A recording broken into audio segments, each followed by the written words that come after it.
በስመ አብ ወወልድ ወመንፈስ ቅዱስ አሃዱ አምላክ አሜን። እንደምን አደራችሁ? እንደምን ሰነበታችሁ? ምሕረቱ ብዙ የሚሆን በቸርነቱ ይህንን ጊዜ የሰጠን የጸጋ ሁሉ አምላክ እግዚአብሔር ስሙ የተመሰገነ ይሁን። በእግዚአብሔር ቸርነት ተከታታይ የትምህርታችን ርዕስ በመናዘዝ መፈወስ የሚል ነው። እግዚአብሔርን አጋዥ፣ ብሩክ፣ ይቅር ባይ፣ አጽናኝ፣ አረጋጊ የሚሆነውን ቅዱስ መንፈሱን ገላጭ አድርገን የስምንተኛውን ቀን ትምህርት እንጀምራለን። መጀመሪያዊቱ የሐዋርያው የጳውሎስ መልእክት ወደ ጢሞቴዎስ የተላከ ምዕራፍ 1 ቁጥር 12 ላይ ያለውን በጸሎት መንፈሱን እናነባለን። ለአገልግሎቱ ሾመኝ፣ ታማኝ አድርጎ ስለቆጠረኝ ኃይል የሰጠኝን ክርስቶስ ኢየሱስን ጌታችንን አመሰግናለሁ። አስቀድሞ ተሳዳቢና አሳዳጅ አንገላችም ምንም ብሆን ይህን አደረገልኝ። ነገር ግን ሳላውቅ ባለማመን ስላደረግኩት ምሕረት አገኘሁ። የጌታችንም ጸጋ በክርስቶስ ኢየሱስ ካሉ ከእምነትና ከፍቅር ጋር አብልጦ በዛ። ኃጢአተኞችን ሊያድን ክርስቶስ ኢየሱስ ወደ ዓለም መጣ የሚለው ቃል የታመነ ሁሉ እንዲቀበሉት የተገባ ነው። ከኃጢአተኞችም ዋና እኔ ነኝ። ሁሉን የያዘ ሁሉን የምትገዛ የጌታችን የመድኃኒታችን የኢየሱስ ክርስቶስ አባት እግዚአብሔር ሆይ እናመሰግንሃለን። በመካከላችን ያለ ስምህ በተጠራበት ሁሉ ጸጋ የሚሠራ ኃይልህ አጥር ቅጥር የሚሆን ረድኤትህ የሚያግዝ ስምህ በእኛ ላይ ትቀደስ ዘንድ የፈቀድክ እግዚአብሔር በእውነት እናመሰግንሃለን። በዘመናችን መብራት ስለሆንከን በእኛ ዘመንም ሕልውናህን ስለገለጥክልን እናገለግልህ ዘንድ ደግሞ ከሩቅ ስፍራ ስለጠራህን በእኛ ላይ ያለህ ዓላማ ወዳጆቻችንና ወዳጆቻችን ካላቸው ዓላማ የላቀ ነውና ጌታችን ሆይ እናመሰግንሃለን። የሞትን አዋጅ በሕይወት አዋጅ የሻርክልን፣ መቃብራችንን የደፈንክልን፣ የሲኦልንም ደጃፍ የዘጋህልን፣ የገነትንም በራፍ የከፈትክልን እግዚአብሔር ሁሉ ጊዜ በሕይወት ጸጋ ስለምታከብረን እንደኛ ካለ አስቸጋሪ ጋራ ለዘላለም ለመኖር ዕቅድ ስላለ በእውነት ጌታችን ሆይ እናመሰግንሃለን። ከቁስለ ኃጢአታችን ሁሉ በክቡር ደም ስለፈወስከን፣ በቅዱስ ሥጋህም ስለቀደስከን፣ የራስህ ስላደረግከን፣ አካሌ ብለህ ስለጠራህን፣ ወዳጆቼ ብለህም ደግሞ በታላቅ የሹመት ቃል ስለጠራህን፣ የሥራ ባልደረቦችህ ስላደረግከን፣ የመንግሥትህ አምባሳደሮች እንደራሴዎችና መልእክተኞች አድርገህ ወደ ጠፋው ዓለም ስለላከን፣ ምንም እንኳ ደካማ ብንሆንም ብርቱ አምላክ ከእኛ ጋር፣ ስሁት ብንሆንም ቅን አምላክ ከእኛ ጋር ነህና በእውነት ጌታችን ሆይ እናመሰግንሃለን። የሁሉ ጌታ እግዚአብሔር ሆይ በሕፃናትም ላይ በወጣቶችም ላይ በጎልማሳውም በሽማግሌውም ዛሬ በተወለደው ዛሬም ይችን ዓለም ሊሰናበት ባለው ሁሉ ላይ ዓላማ ስላለህ በአንተ ፊት ትንሽ ፍጡር አናሳ ወገን ስለሌለ አክባሪው ጌታ ስላከበርከን በእውነት እናመሰግንሃለን። አምላካችን እግዚአብሔር ሆይ ነገሮቻችን በብዙ የተዝረከረኩ ቢሆኑም አንተ ልትሰበስባቸው ከእጃችን ሊያመልጡ የሚታገሉን ብዙ አስጨናቂ ነገሮች ቢኖሩ አንተ ልትረታቸው ትችላለህና ጌታችን ሆይ በእውነት እናመሰግንሃለን። እንደ ቸርነት የሚጠቅመንን ጽድቅ የሚጠቅመንን ከአንተ ጋር መጣበቅ የሚጠቅመንን በጸጋችን በጥሪያችን መገኘትን ደግሞ ዛሬ እንመርጥ ዘንድ ጸጋህን አብዛለን። እኔን ባሪያህንና በፊት ያሉትን እነዚህን ባሪያዎችን ሁሉ አቤቱ ይቅር በለን። ስለ ቸርነት ስለ ምሕረት ታላቅነት ዘወትር እንድታስተምረን ለነፍሳችንም እንድትናገር ወደ ቀናው ጎዳና እንድትመራን አንተን ማወቅን በአንተ መንገድ መሄድን ለአንተ መገዛትን አንተን ማገልገልን የኑሮ ጌጥ እንድታደርግልን ጌታ ሆይ ይህንንም ምርጫችንን ደግሞ ደስ እንድንሰኝበት ጸጋህ እንዲያግዘን እገሌ አመለጠኝ እገሌ ከኔ ከፍ አለ እያልን አንተን ማገልገልን እንደ አናሳ ነገር እንዳንቆጥር የከበረው ነገር እንዳይቀልብን አቤቱ እንጠይቀሃለን። ስለ ቸርነትህ ስለ ምሕረት ታላቅነት ከሌለህበት ከመገኘት ካለህበት ከመታጣት ባሪያዎችህን አቤቱ ጠብቀን። በእምነት ጸጋም እንድታከብረን ሁል ጊዜ እምነታችን በአንተ ላይ የተደላደለ የጸና የበረታ እንዲሆን አቤቱ እንጠይቀሃለን። ስለ ሁሉም ተመስገን። በፊትህ በቆምን ጊዜ እንድናስባቸው አደራ ያሉንን ወገኖቻችንን ሁሉ በቸርነትህ እንድታስብልን ዓይኖቻቸውን እንድታበራ የተሰቀልከውን አንተን ለማየት እንዲበቁ በሕይወት ጸጋም እንዲከለሉ ከቁስለ ሥጋ ከቁስለ ነፍስ እንዲፈወሱ አቤቱ እንጠይቀሃለን። በዚህ ሰዓት ስለታመሙ ወገኖቻችን በየቤቱ በየሆስፒታሉ በየጸበሉ በየጎዳናው ስላሉት ምሕረትና ይቅርታን ፈውስንም ከአንተ እንጠይቃለን። የማዳን አምላክ እግዚአብሔር ከእኛ ጋር እንድትሆን ጸጋህ እንዲያግዘን ምሕረትህ እንዲደግፈን አሁንም ደጅ እንጠናሃለን። በጌታችን በኢየሱስ ክርስቶስ በእርሱ ያለ ክብር ጽን ለአንተ ይገባሃል። ከእርሱ ጋር ከመንፈስ ቅዱስም ጋር ትክክል የሚሆን ዛሬም ዘወትርም ለዘላለሙ አሚን። እግዚአብሔር የአምላካችን ስሙ የተመሰገነ ይሁን። ርዕሳችን በመናዘዝ መፈወስ የሚል ነው። ይህች ዓለም በኃጢአተኝነት ስሜት ለሚሰቃየው በጸጸት ራሱን ለሚቀጣው ሰው ያላት መፍትሄ ማደንዘዣ ነው። ብዙዎች በሱስ ውስጥ ሲያልፉ፣ ብዙዎች ባደንዛዥ እጽ ሲታሰሩ፣ ብዙዎች ከራሳቸው ለመለየት ትግል ውስጥ ሲገቡ ቅብጠት፣ ያላቸውን መገንዘብ አለመቻል፣ ደግሞም የሕይወትን ትርጉም አለማወቅ እያልን በብዙ ልንተቻቸው ልናሳንሳቸው እንሞክራለን። በአብዛኛው ይቅርታን የምትፈልግ ነፍስ የያዙ የይቅርታውን መንገድ ግን ያላገኙ ናቸው።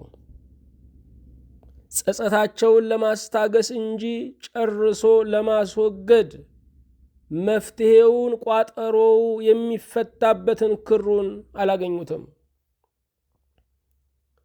በመናዘዝ ውስጥ ፈውስ አለ። ንስሐ በመግባት ውስጥ የሥጋ የነፍስ ነፃነት ይገኛል። ሰይጣን ለኃጢአት እንደ ገፋፋን ሁሉ ለንስሐ ደግሞ ያዘገየናል። ሰይጣን የሆነው ንስሐን ስለማይወድ ነው። በመውደቅ የአዳምም ልጅ ወድቋል፣ በመሳት የሰው ልጅም ስቷል። ነገር ግን የሰው ልጅ ንስሐን የሚጠቀም በንስሐ ምርኩዝ ከወደቀበት እንደገና የሚነሳ ነው። ሰይጣን ግን ንስሐን የማይወድ በደልኩ ብሎ የማያምን እርኩስ ሆኖ ሳለ ንጹሕ ነኝ ብሎ የሚያስብ እግዚአብሔርን የሚገዳደር ነው። ንስሐችን እግዚአብሔርን ያከብረዋል። ምክንያቱም አንተ መሐሪ ነህ፣ አንተ ይቅር ባይ ነህ፣ አንተ ርኅሩህ ነህ የሚል ምስክርነት ነው። በንስሐ ውስጥ ያለው እምነት በምንም ውስጥ የለም። በንስሐ ውስጥ ያለው እምነት የራስን ፍጹም ደካማነት፣ የእግዚአብሔርን ፍጹም ተቀባይነት ማመን ነው። ንስሐ እምነት ነው። ንስሐ ራስን በእግዚአብሔር ምሕረት ማየት ነው። ንስሐ የመታጠቢያውን ውሃ ይዞ ቆሻሻን በመስታወት ማየት ነው። ንስሐ በሽታን አውቆ የተዘጋጀውን መድኃኒት መውሰድ ነው። የእግዚአብሔር ፈውስ ማገገም የለበትም። እግዚአብሔር ሲፈውስ ፈወሰ ነው። እግዚአብሔር ይቅርታ የሚያደርግልን እስክረሳው ከራሴ ጋር እስክስማማ ጠብቁኝ ብሎ አይደለም። እግዚአብሔር ያለ ቀጠሮ ይቅር ይላል። አንዳንድ ጸሎቶቻችን የትዕግስትን ዋጋ የሚያስከፍሉ ናቸው። እግዚአብሔር አልሰጣችሁም አላለንም እነኛን ነገሮች። ታገሱ እሰጣችኋለሁ ብሎናል። ንስሐን በሚመለከት ግን ታገሱ አይለንም። እግዚአብሔር ዛሬ ይምረናል። በእውነት ጌታችን ኢየሱስ ክርስቶስ ወደዚህ ዓለም ሲመጣ እስራኤላውያን በሮማውያን ቅኝ ግዛት ስር ወድቀው ነበረ። ነገር ግን አንድም ቀን የነፃነት ትግልን ስለማድረግ ወይም ከሮማውያን ባርነት ነፃ ስለማውጣት ሲናገር አናገኝም፣ ሲንቀሳቀስም አናገኝም። ለምን ስንል ከስጋ ቅኝ ግዛት የነፍስ ቅኝ ግዛት ኃጢአት ስለሚበልጥ ነው። ስለዚህ ኢየሱስ ክርስቶስ ጌታችን በመስቀል ላይ የዋለው ከኃጢአት ቅኝ ግዛት ነፃ ሊያወጣን ነው። ቅኝ የተያዙ ሀብታቸውን በገዛ ምድራቸው ላይ ሌሎች ሲበሉት ያያሉ። ቅኝ የተያዙ በገዛ ከተማቸው እንዳይገቡ ይከለከላሉ። ቅኝ የተያዙ እንደ እርኩስ እንደ ቆሻሻ ይታያሉ። ቅኝ ገዢዎች በነበሩባቸው ዋና ዋና ከተሞች ዜጎች እንዲገቡ አይፈቅዱም ነበረ። ለልዩ ሥራ የሚገቡ ከሆነ ልብሳቸው በሙሉ ዲዲቲ ተነፍቶበት፣ አንዳንዱ ተቃጥሎ ገላቸውን ታጥበው ይገቡ ነበረ። በገዛ ሀገራቸው እንደ እርኩስ እንደ ጉድፍ እንደሚጣል ቆሻሻ እንደሚገፋ ነውር ይታዩ ነበረ። ኃጢአት ቅኝ ገዢ ነው። በኃጢአት ቅኝ ውስጥ ያለ ሰው የራሱን ሀብት፣ የራሱን በረከት፣ የራሱን ጸጋ ሌሎች ሲበሉት ይመለከታል። ኃጢአት ባካና ያደርጋል። ያ የጠፋው ልጅ ሀብቱን ሁሉ እንዳባከነ በኃጢአት ያለ ሰውም ጸጋውን ያባክናል፣ ሰላሙን ያባክናል፣ ገንዘቡን ያባክናል፣ ትዳሩን ያባክናል፣ ማህበራዊ ከበሬታውን ያባክናል፣ አገልግሎቱን ያባክናል። ኃጢአት ባካና የሚያደርግ ራቁትን የሚሸኝ ነው። አዳምና ሔዋን ከፀሐይ በታች ሁሉ የነርሱ ነበረ። ኃጢአት ግን ራቁታቸውን አስቀራቸው። እንደገና የቁርበት ልብስ ሰፍቶ አምላካችን ሩሩሁ ጌታ ከኀፍረታቸው ሸፈናቸው። በተስፋ ቃል ከገነት እንዲወጡ አደረጋቸው። ኃጢአት ተስፋን ጭምር ያባክናል። በኃጢአት ውስጥ ያለ ሰው ለጭንቀት፣ ለተስፋ መቁረጥ፣ ለድብርት የተጋለጠ ይሆናል። ልብ አድርጉ። ኃጢአት ወይም ንስሐ አለመግባት ሰይጣን በእኛ ሕይወትና ግዛት ውስጥ እንዲኖር የመኖሪያ ፈቃድ መስጠት ነው። ሰይጣን በሕይወታችን፣ በኑሯችን፣ በትዳራችን ውስጥ እንዲኖር የመኖሪያ ፈቃድ የምንሰጠው ንስሐ ባለመግባት ነው። በየዓመቱ በየዕለቱ ንስሐ ባልገባን ቁጥር ለሰይጣን የመኖሪያ ፈቃዱን እያደስንለት ነው ያለ ነው። በእውነት እግዚአብሔርን የሚያስደስት ከሆነ እንኳን ሸክምን ማውረድ፣ እንኳን ቆሻሻን መታጠብ፣ እንኳን ከቅኝ ገዢ ነፃ መውጣት አይደለም፣ እግዚአብሔርን የሚያስደስት ከሆነ አንገታችን ቢቀላ፣ ሰውነታችን በፍላት ቢቀቀል፣ አካላችን በእሳት ቢቃጠልስ ምን አለ? እግዚአብሔርን የሚያስደስት ከሆነ እንኳን ማር የሆነውን ምሕረት፣ እንኳን ማር የሆነውን ይቅርታ እሬት ብንልስስ ምን አለበት? በእውነት እግዚአብሔር ለጥቅማችን ይለምነናል። ሐኪም ሁሉ ሄደንም በቅጡ ካከመን እድለኞች ነን። እግዚአብሔር ግን በራችንን የልባችንን ደጃፍ እያንኳኳ ልፈውሳችሁ የሚል ተዘዋዋሪ ሐኪም ነው። የእግዚአብሔር ምሕረት በበራችን ላይ ቆሞ እያንኳኳ ነው ያለው። ነገር ግን ጨጓራዬን አመመኝ፣ ሳምባዬን አመመኝ፣ ኩላሊቴን አመመኝ እንጂ ኃጢአት አመመኝ የሚል ሰው አልተገኘም። እግዚአብሔር ያድናል። ከተስማማን ኃጢአት ግን አያድነንም። እግዚአብሔር ያድናል። እንደ ጽድቅ ከምንቆጥረው ስህተት ግን አያድነንም። ከኃጢአት ለመውጣት የመጀመሪያው እርምጃ ኃጢአትን መጸየፍ ነው። ዛሬ ምድራችን እየታወከች ያለችው በኃጢአት ነው። ምናልባት ዓለም ወንጀል፣ አሸባሪነት ቢለውም መንፈሳዊ ስሙ ኃጢአት የሚል ነው። ጽድቅ ቢሰፍን ሰው ለሰው በረከት እንጂ ስጋት አይሆንም። ጽድቅ ቢሰፍን እንኳን ሊቀማ ሰው የራሱንም ለወንድሙ ይተውለታል። ጽድቅ ቢሰፍን ለስልጣን መጋደል አይደለም፣ ወንድሜ አንተ ቅደም፣ አንተ ክበር ይላል። ጽድቅ ቢሰፍን ባልና ሚስት አይፎካከሩም፣ አንዱ ለአንዱ ዝቅ ይላል እንጂ አንዱ የአንዱን እግር ለማጠብ ይሻማል እንጂ በወንድ መብት በሴት መብት ትዳርን ለመምራት አይነሳም። በመብትም ፍቅር አይገኝም፣ በፍቅር ግን መብትም ይገኛል። ስለዚህ ለዚች ዓለም የሚያስፈልጋት ጠቅላይ መድኃኒቱ ንስሐ ነው። ጠቅላይ መድኃኒቱ ጽድቅ ነው። ሰዎች ኃጢአታቸውን የተለያየ ስያሜ ሊሰጡት ይችላሉ። መግደላቸውን ለዓላማ ነው ሊሉት ይችላሉ። መስረቃቸውንም ልክ እንደዚሁ ስም ሊሰጡት ይችላሉ። ኃጢአት በስሙ እስካልተጠራ ድረስ ሊወጡበት የማይቻል ገደል ነው።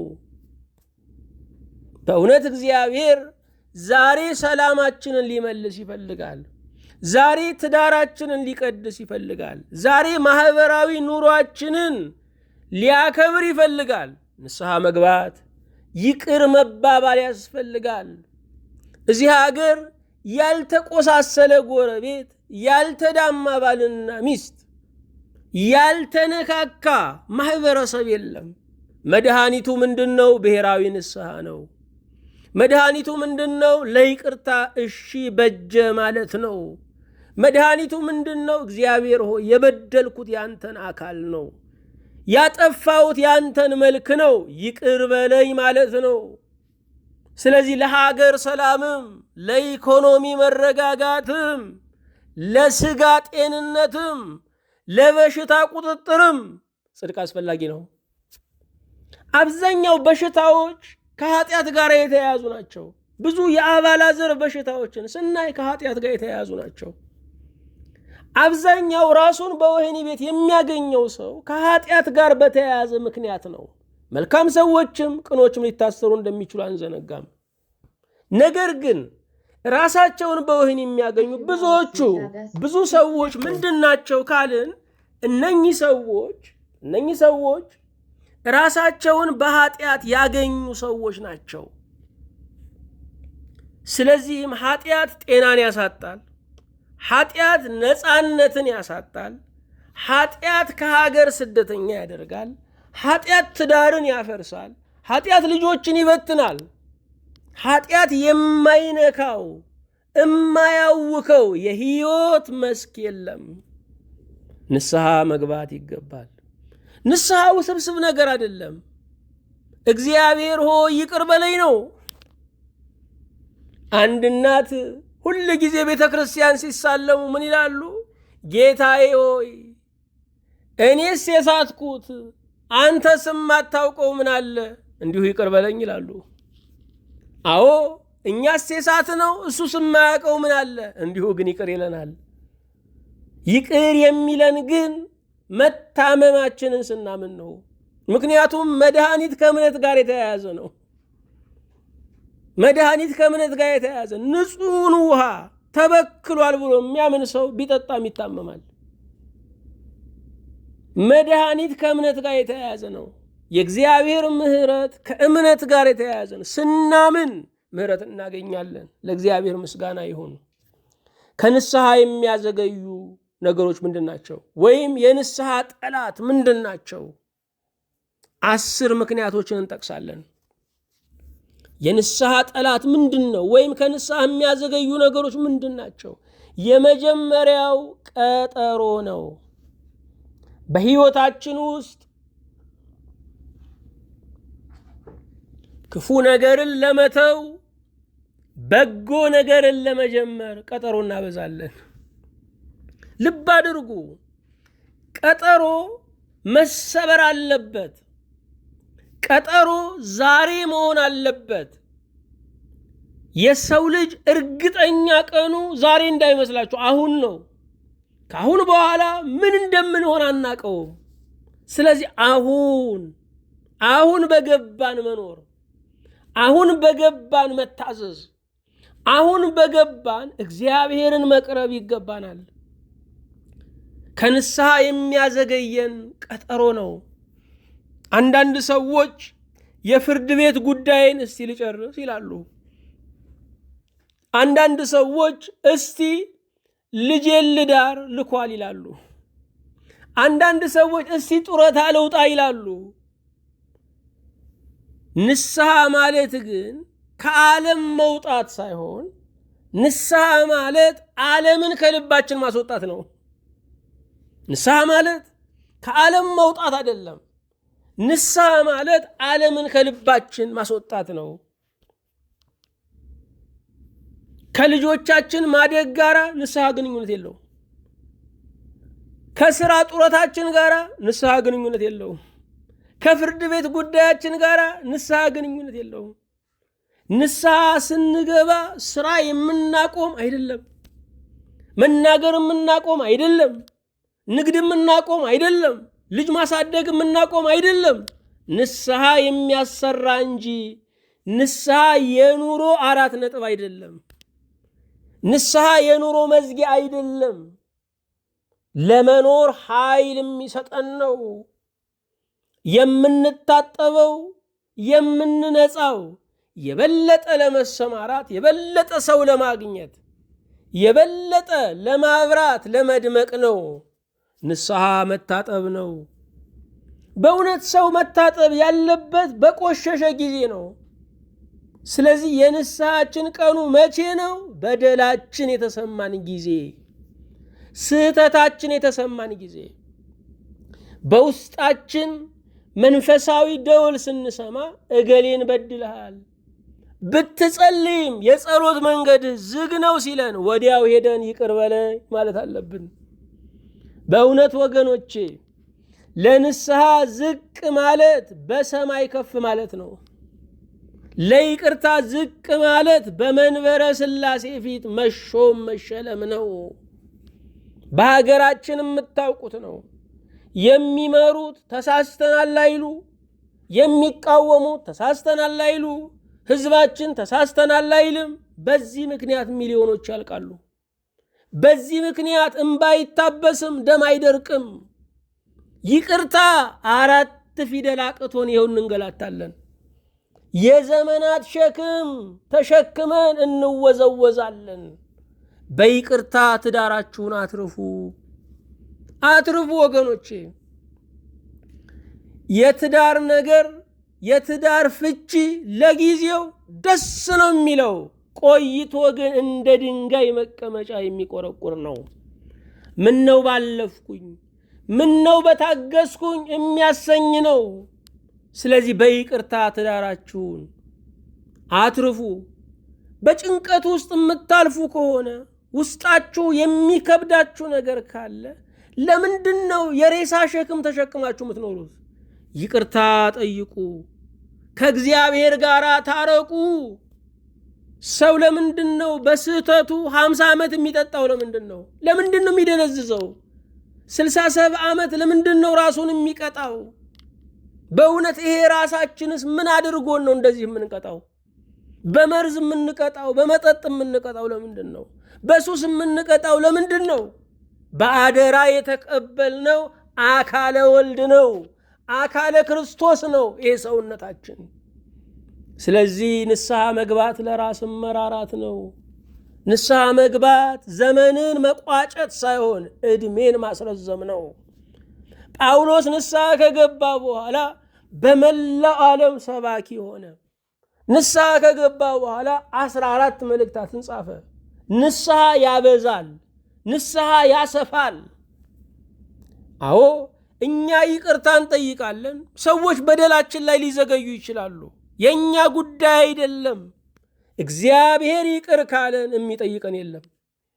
እግዚአብሔር ይቅር ካለን እገሌ ይከሰኛል ብለን መስጋት አይገባም። ምክንያቱም አንድ መንግስት በምህረት የፈታውን ወንጀለኛ የተበቀለ ሰው ከመንግስት ምህረትና ስልጣን ጋር ነው የሚጋጨው። ስለዚህ ይፈረድበታል። እግዚአብሔር ይቅር ያለውን መውቀስ፣ መክሰስ፣ መኮነን የእግዚአብሔርን ምህረት መሳደብ፣ ስልጣን የለህም ብሎ ስልጣን እግዚአብሔርን መጋፋት ነው። ወገኖቼ ሰው ሲድን ደስ ሊለን ይገባል። የዳነ ሰው ለእኛም ጤና ነው። የዳነ ጎረቤት ለእኛም ጤና ነው። የዳነ የሥራ ባልደረባ ለእኛም ጤና ነው። ወገኖቼ ሰዎች ስለሰሩት ስህተት እናውቃለን። ከእግዚአብሔር ጋር እንዴት እንደጨረሱት ግን አናቅም። ስለዚህ የሰውን በደል እያወራን ዘመናችንን ማባከን አይገባንም። ምክንያቱም ከንስሐ ከሚያዘገዩ ነገሮች አንዱ የሰው በደል ላይ መዋል ነው። ስለ ሰው በደል ሲተነትኑ የሚውሉ ሰዎች ንስሐ አይገቡም። ሐሜተኛ ለንስሐ አይበቃም። ምክንያቱም እኔ ንጹሕ ነኝ እገሌ ቆሻሻ ነው የሚል ነውና። አንዳንድ ሰዎች የሐሜት የስድብ አደራ ከሰማይ የተቀበሉ እስኪመስላቸው ድረስ አገልግሎት አድርገው እስኪቆጥሩት ድረስ ከንስሐ ርቀው ይታያሉ። ማንንም ሰው በመስደብ እልህኛ እናደርገዋለን፣ ለንስሐ እናበቀው። ሰው ነፃ ፍጡር ነው። የወደደውን መምረጥ በመረጠውም መጠየቅ የሚችል ነው። ስለ አንድ ሰው በደል የምንተነትነው ያ ሰው ምን አገባችሁ እስኪለን ድረስ ነው። ከዚያ በኋላ ምን አገባኝ ብለን የምንቆመው። አብዝተን የምናወራው ያ ሰው ዝም ስለሚለን ነው። ምን አገባችሁ ይሄ የኔ ጉዳይ ነው ሲለን አንደበታችን ይዘጋል፣ ልሳናችን ይታሰራል። ስለዚህ አንድን ሰው ለንስሐ የምናበቃው ነፃ ፈቃዱን አክብረንም ነው። አቃለነው፣ አዋርደነው፣ አሸማቀነው ንስሐ የምናስገባው ሰው የለም። ሰው ንስሐ ለመግባት ተስፋ ያስፈልገዋል። እግዚአብሔር እኔን ይቀበለኛል፣ እንደ ልጁ ይቆጥረኛል፣ የእንደገና አምላክ ነው፣ እንደገና ታሪኬን ያድሳል ብሎ ማመን አለበት። ከንስሐ የሚያዘገዩ ነገሮች አንዱ ቀጠሮ ነው። እቺ ጀንበር አትጥለቅ። ወንድሙን ያሳዘነ ጀንበር ሳትጠልቅ ይቅርታ ይጠይቅ፣ ቁጣውን ያብርድ ከተባለ የማይበደለውን እግዚአብሔር በደለንማ እንዴት ጀንበር ትጠልቃለች? ይቅር በለኝ እንበለው። ይቅርታ ሰጪው አልሰለቸም። ለመጨረሻ ጊዜ ነው ባለፈው ይቅር ያልኳችሁ አላለንም። መኖር የንስሐ ዕድል ነው። በእውነት ወገኖቼ በየቀኑ ሊሰበክ የሚገባው ንስሐ ነው። የጌታችን የኢየሱስ ክርስቶስ የመጀመሪያ ስብከቱ መንግሥተ ሰማያት ቀርባለችና ንስሐ ግቡ ነው። መንግሥተ ሰማያትን ሄደን አይደለም የምንወርሳት። መንግሥተ ሰማያት ቀርባለች፣ በቤታችን በሕይወታችን ቀርባለች። ንስሐ ግቡ። የቀረበችው መንግሥተ ሰማያት ውስጥ አባል የምንሆነው ንስሐ በመግባት ነው። የዮሐንስ መጥምቅ የመጀመሪያው ስብከቱ መንግሥተ ሰማያት ቀርባለችና ንስሐ ግቡ ነው። የትምህርት መጀመሪያ ንስሐ ግቡ ነው። የክርስትና መጀመሪያ ንስሐ መግባት ነው። የአገልግሎት መጀመሪያ ንስሐ መግባት ነው። የሐዋርያት የመጀመሪያው ትምህርታቸው ንስሐ ግቡ የሚል ነው። ለምን ስንል አንድ ሰው ዛሬ ኃጢአት ሲሰራ በኃጢአቱ ሲጸና ጌታን ከሰቀሉት ከአይሁድ ጋር ጌታን ከሰቀሉት ከሮማውያን ጋር ተባባሪ ሆኗል። ስለዚህ ኃጢአት ክርስቶስን መስቀል በመሆኑ ኃጢአት የሰቃልያነ ክርስቶስ አጋር በመሆኑ ፈጥነን መመለስ ይገባናል። የሐዋርያትም የመጀመሪያ ትምህርታቸው ንስሐ ግቡ የሚል ነው። ሀገራችን ንስሐ እየገባ አይደለም። በሀገራችን ንስሐ ታዋቂ አይደለም። ንስሐ የሚገቡ ሰዎችን እናውቃቸዋለን። ምክንያቱም ጥቂት ስለሆኑ፣ ብርቅዬ ስለሆኑ እናውቃቸዋለን። ወይዘሮ ገሌ፣ አቶ ገሌ ቆረቡ ተብሎ ይደገሳል። ነገር ግን ንስሐ መግባትን አይናፍቅም። የንስሐ ድግስ እየበላ የቁርባን ድግስ እየበላ መቁረብ አያምረውም። መንፈሳዊ ቅንዓት የለውም። ስለ ጨርቅና ስለ መብል ነው ገና የምናስበው። ስለ ኃላፊ ነገር ነው የምንጋደለው። ሀገራችን ለንስሐ በጣም የዘገየ ነው። ገዳማት የሚሄዱ በህዳር የሚሄዱ አክሱም ጽዮን አሉ። በመስከረም ግሸን በትህሳስ ቁልቢ የሚሄዳሉ። የነኚህ ሰዎች ትልቁ ጠላታቸው ንስሐ ግቡ ያላቸው ነው። ንስሐ መግባት አይፈልጉም። ከእግዚአብሔር ጋር መታረቅ አይፈልጉም። እግዚአብሔርን ማወቅ አይፈልጉም። መማር አይፈልጉም። መቁረብ አይፈልጉም።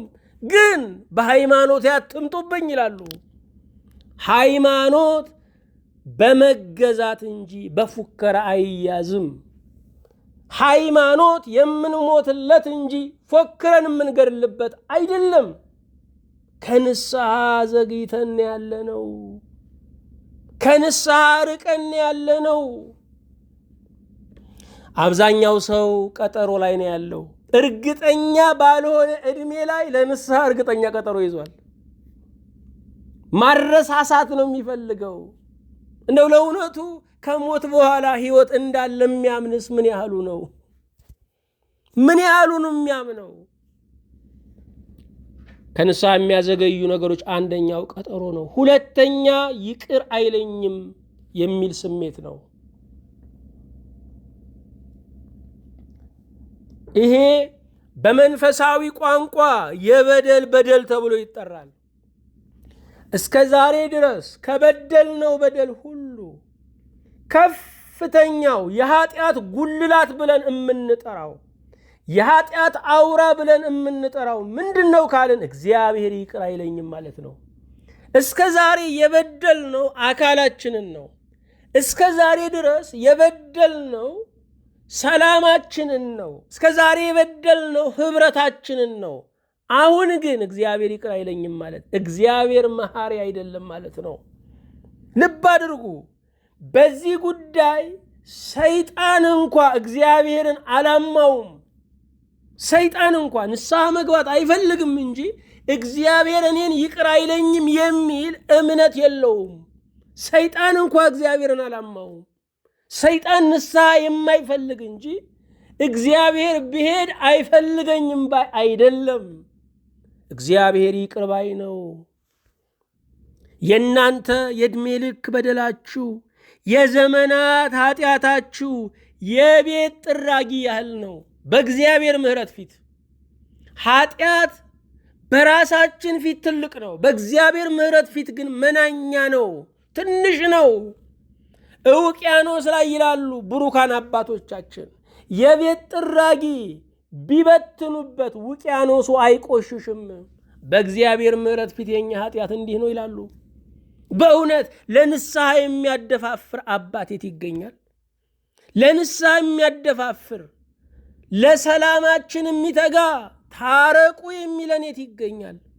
ዛሬ ታረቁ ያለን እንደ ጠላት ነው የምንቆጥረው። እንደ ጠላት ነው የምንቆጥረው። አንድ እናት ልጃቸው ተገድሎባቸው ልጃቸው አደጋ ደርሶባቸው ካህናት ወድቀው ባኮትን ታረቁ አሏቸው። ማተማቸውን በጥሰው ከዚህ ቀን ጀምሮ ክርስቲያን አይደለሁም አሉ። ወገኖቼ እንኳን ይቅርታልና ታረቁ ያለን እንደ እርግጠኛ ጠላት ነው የምናየው። ልባችን መታደስ አለበት። የኑሮ ዘይቤያችን መለወጥ አለበት። ቂም አይበሰብስም የሚለው ዘፈን ፉከራችን ማብቃት አለበት። ወገኖቼ የኛ እኮ ልክ የለውም። ከቆመ ጨርሰን ከሞተ የምንጣላ ምስኪኖች ነን። እንዴት በህይወት ያለ ሰው ከሞተ ሰው ጋር ራሱን ያወዳድራል? የዛሬ 100 ዓመት 200 ዓመት እነገሌ በደሉን እኮ የምንል ምስኪኖች ነን ወገኖቼ። ሙት አይወቀስም ድንጋይ አይነከስም ነው ተረታችንም። ሙት መውቀስ ድንጋይ መንከስ ነው ተረታችንም። ከሞተ ጋራ እስክንጣላ ድረስ እስከዚህ ድረስ ለይቅርታ ዝግ ሆነናል። በእውነት ይቅር መባባል ያስፈልገናል። ዛሬ ኑሯችሁ ጫፍ ላይ የደረሰች ባለ ትዳሮች ግዴላችሁም፣ ተሸነፉና አሸንፉ። ዝምድናችሁ ጫፍ ላይ የደረሰች ግዴላ ተሸንፋችሁ አሸንፉ። ምክንያቱም ወዲህ የእግዚአብሔርን ምሕረት እንፈልጋለን። የእግዚአብሔር ምሕረት ወደ ዓለም የሚገባበት መስኮቱ በሩ ይቅርታ መባባል ነው። ይቅር መባባል ነው። ይቅርታ መጠየቅ ነው። ፀሐይ እኮ ወጣለች። በራችንን ከዘጋን አናገኛትም። መስኮቱን ስንከፍተው፣ በሩን ስንከፍተው፣ መጋረጃውን ስንገልጠው ፀሐይ ትገባለች። የእግዚአብሔር የምሕረት ፀሐይ ወደ ኑሯችን ወደ ሀገራችን እንዲገባ ይቅር መባባል አለብን። ይቅር መባባል አለብን። የሀገር አለቆችም ሕዝብን አናቁረው ሳይሆን አስማምተው ቢገዙ ዘመናቸው ረጅም ነው የሚሆነው። ወገኖቼ ሰላም አያከስርም። የሚያከስረን ሁል ጊዜ ጠብ፣ ክርክር ነው። እስራኤል ከኢራን ጋር በነበራት በ11 ቀን ጦርነት 12 ቢሊዮን ዶላር ከስራለች። ጦርነት አክሳሪ ነው። የስንት ዓመት በጀት ነው ይዞ የሚሄደው። የጤና ቀለቡ ትንሽ ነው እንደሚባለው ከሰላሙ ውስጥ ከይቅርታ ውስጥ ወገኖቼ ትንሽ ነገር ብንበላ ያወዛናል። ትንሽ ነገር ብንበላ ጠግበናል። ለሰላም ዋጋ መስጠት አለብን። ይቺ ዓለም ከፍተኛ ሀብቷን የምታውለው ለእልቂት ነው፣ ለጦር መሳሪያ ነው። ነገር ግን ይሄ ሁሉ ለልማት ቢውል ኖሮ ዓለም ተርፏት በረከቷን ባህር ትደፋው ነበረ። እግዚአብሔር ይቅር አይለኝም ማለት የበደል በደል ነው። እግዚአብሔር መሐሪ ነው። እግዚአብሔር ይቅር ባይ ነው። ይቅር ላይላችሁ ለምን ሰባኪ ላከላችሁ? ይቅር ላይላችሁ ለምን መጻሕፍት ላከላችሁ? ይቅር ላይላችሁ ለምን መምህረ ንስሐዎችን ላከላችሁ? እግዚአብሔር ይቅር ባይ ነው። እግዚአብሔር ትሁት አምላክ ነው። ኑና እንዋቀስ የሚል አምላክ ነው። በእውነት ብንወቃቀስ ማን ነው በደለኛው? ብንወቃቀስ ማን ነው ጥፋተኛው? እግዚአብሔር ግን እንደዚህ ነው የሚለው። ዛሬ የአገር መሪዎች ኑና ስህተታችንን ንገሩን፣ እኛም እንወቃቀስ አይሉም። ንጹሕ እግዚአብሔር ግን እንዲህ ብሏል። ስለዚህ እግዚአብሔር ይቅር ባይ ነው። እኔን ይቅር አይለኝም ማለት የበደል በደል ነው። እኔን ይቅር አይለኝም ማለት እግዚአብሔርን በልዩ ስድብ እንደ መስደብ ነው። እግዚአብሔር ይቅር ይለናል። እግዚአብሔር ይቅር ይለናል። አንዳንድ ሰው እኔንማ ይቅር አይለኝም ማለት ትህትና ይመስላቸዋል። ይሄ የትዕቢት ትዕቢት ነው። እኔ አልድንም ማለት የትዕቢት ትዕቢት ነው።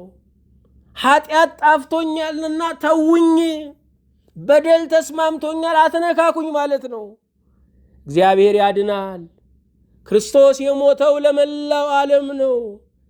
የክርስቶስ ደም ናቡከደነጾርን ያድናል፣ ፈርዖንን ያድናል፣ ቄሳርን ያድናል። የዓለም ጨካኝ ነገሥታትን ሁሉ ይቅር የማለት አቅም አለው።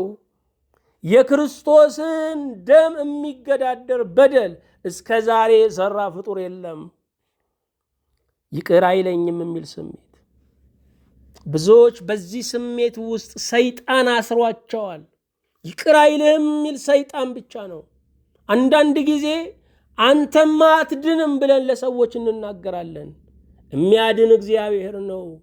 ሰው ራሱን ማዳን ቢችል፣ ሰው ሰውን ማዳን ቢችል ኖሮ ክርስቶስ ሥጋ ለብሶ ወደ ዓለም መምጣት በመልዕልተ መስቀል ላይ መሰቀል አያስፈልገውም ነበረ። ማዳን የእግዚአብሔር ገንዘብ ነው። ማዳን የእግዚአብሔር የብቻው ሀብቱ ነው። እግዚአብሔር ያድናል። ይቅር አይለኝም የሚል ስሜት፣ እኔን ይቅር አይለኝም የሚል ስሜት ከንስሐ ያዘገያል። ከንስሐ የሚያዘገይ የንስሐ ጠላት አንደኛ ቀጠሮ ነው። ቀጠሯችንን መስበር ያስፈልጋል። እንደ መርፌ የሚወጉን ነገሮች አሉ። ብዙ ያሳጣናቸው፣ ብዙ የጎዳናቸው፣ ብዙ ከሀገር ያሰደድናቸው፣ ብዙ ከሃይማኖት እንዲወጡ ያደረግናቸው ሰዎች ሊኖሩ ይችላሉ። ዛሬ በይቅርታ መዝጋት አለብን። ዛሬ ይቅርታ ስንጠይቃቸው እነኚህ ሰዎች ራሳቸውን በቅጡ ያያሉ። ምርጫቸውን ማስተዋል ይጀምራሉ። ልመለስ ወደ ቀድሞ ሕይወቴ፣ ወደ ቀድሞ ሀገሬ፣ ወደ ቀድሞ ቤቴ ይላሉ።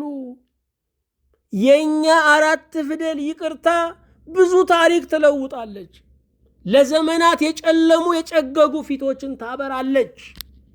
እኔ ለሰው የደስታ ምክንያት የቀኑ መብራት መሆን አለብኝ፣ የሰውን ቀንና ዘመን መስረቅ የለብኝም ብለን ይቅርታ መጠየቅ አለብን። ደግሞም ልጆቻችንን፣ ወዳጆቻችንን፣ የትዳር አጋሮቻችንን ይቅር ማለት አለብን። ለምን ስንል በረከታችን ስለሚያዝ። በረከታችንን የምናስለቅቀው የያዝነውን ስንለቅ ነው። ደግሞ ልብ አድርጉ፣ የሞተን ነገር ነክሳችሁ ብትይዙት ቀጥሎ ሟች ናችሁ። ቂም ማለት ሬሳ በድን መንከስ ነው። ቀጥሎ ራስን መበከል ነው። ልብ አድርጉ፣ የመጨረሻ ቃል ልንገራችሁ። የቂም እሳት የሚበላው ያቄምንበትን ሳይሆን ያቄምነውን እኛን ነው። ስለዚህ ወገኖቼ ቀጠሯችንን ሰብረን ከእግዚአብሔር ጋር መታረቅ፣ ቀጠሯችንን ሰብረን ከበደልናቸው ጋር ሰላምን መመስረት፣ ፍቅርን ማደስ ይገባናል። እግዚአብሔር ይቅር አይለኝም የሚል ስሜትን ከውስጣችን ማውጣት፣ ይህንን የሰይጣን ትምህርት ከውስጣችን መሰረዝ ይገባል። እግዚአብሔር ዛሬ ብቻ አይደለም ነገም ይቅር ሊለን የታመነ አምላክ ነው። ሰው ከሞት በኋላ ንስሐ የለውም። ስለዚህ ይሄ ጀንበር፣ ይሄ ዕድሜ የንስሐ ዕድል ነው። እስካለን ድረስ የመዳን ንስሐ የመግባት የመፈወስ ዕድል አለን። ይህንን ዕድል የሰጠን እግዚአብሔር ስሙ የተመሰገነ ይሁን። ንስሐ በነፃ የሆነው ገንዘብ ሊገዛው ስለማይችል ነው። ንስሐ እረፍት፣ ንስሐ ሕይወት ነው፣ ግን ገንዘብ ሊገዛው አይችልም። ለአምላካችን ለእግዚአብሔር ምስጋና፣ ለእኛና ለሕዝባችን በረከት ይሁን። አቤቱ ጌታችን እናመሰግንሃለን። ጥንትም ያለህ ዛሬም ያለህ ነገም የማትታጣው ጌታችን ከፍ ከፍ እናደርግሃለን። ስለ ሰዓቱ፣ ስለ ጊዜው፣ ስለ ወራቱ ሁሉ ተመስገን። እንደ ቸርነትህ ሕዝባችንን ወገናችንን ሁሉ ወደ ንስሐ እንድታቀርብልን፣ ወደ ተቀደሱ ምስጢራት እንድትጠራልን አቤቱ እንማጸንሃለን። ቸር ሰውን የምትወድ አምላካችን እግዚአብሔር ሆይ በቸርነት ደግሞ የሕይወት መንገዳችንን እንድታቀናልን። ያዝረከረክነው ብዙ ነገር አለ፣ ያበላሸነው ብዙ አለ። አንተው እንድታስተካክልልን፣ ሕይወታችንን በቀና መንገድ እንድትመራ አቤቱ እንማልድሃለን። የሰማነው ቃል ጓዳችንን ይቀድሰው፣ የሕይወት መንገዳችንን ያቅናው። በረከት የምናገኝበት ጸጋ የሚፈስበት ምክንያት መሰላል ጌታ ሆይ ሰበብ እንዲሆንልን አቤቱ እንጸልያለን። በሰማነው ቃል ሀገሩን፣ ምድሩን፣ ዓለሙን ሁሉ ቀድስልን። በሰማነው ቃል በዓለም ላይ ያሉ ሸንጎች፣ ፍርድ ቤቶች፣ የነገሥታት ምክር ቤቶች፣ ባለትዳሮች፣ ስብሰባዎች፣ ተቋማት ሁሉ የሚወስኑት ውሳኔ የተቀደሰ ይሁን። እግዚአብሔር ሆይ በውሳኔያችን ላይ አንተ እንድትወስን፣ በእቅዳችን ላይ አንተው እንድታቀድ፣ በንግግራችን ላይ አንተው እንድትናገርበት፣ በሥራችን ላይ አንተው እንድታትምበት እንጸልያለን። በጌታችን በኢየሱስ ክርስቶስ በእርሱ ያለ ክብር ጽን ለአንተ ይገባሃል። ከእርሱ ጋራ ከመንፈስ ቅዱስም ጋራ ትክክልም ይሆን ዛሬም ዘወትርም ለዘላለሙ አሚን።